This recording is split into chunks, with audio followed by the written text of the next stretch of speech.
کیا آپ جانتے ہیں وہ کون سا دن تھا جب دنیا کے سب سے بڑے کتب خانے جلائے گئے؟ جب قلم کی جگہ تلوار نے لے لی۔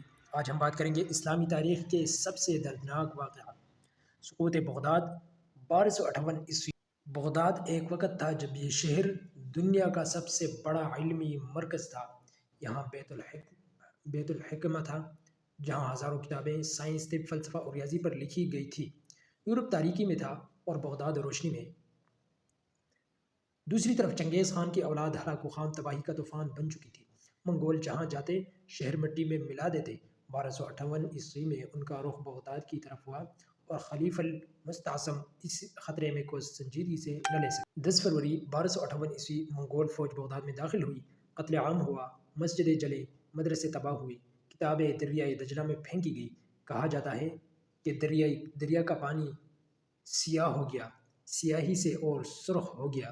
کتابیں دریائے دجلہ میں پھینکی گئی۔ کہا جاتا ہے کہ دریا کا پانی سیاہ ہو گیا، سیاہی سے اور سرخ ہو گیا خون سے۔ قید کر لے گئے، انہیں قتل کیا گیا اور یوں عباسی خلافت جو 500 سال سے قائم تھی ختم ہو گئی۔ کی تباہی نہیں تھی، یہ امت کے زوال کا اعلان تھا۔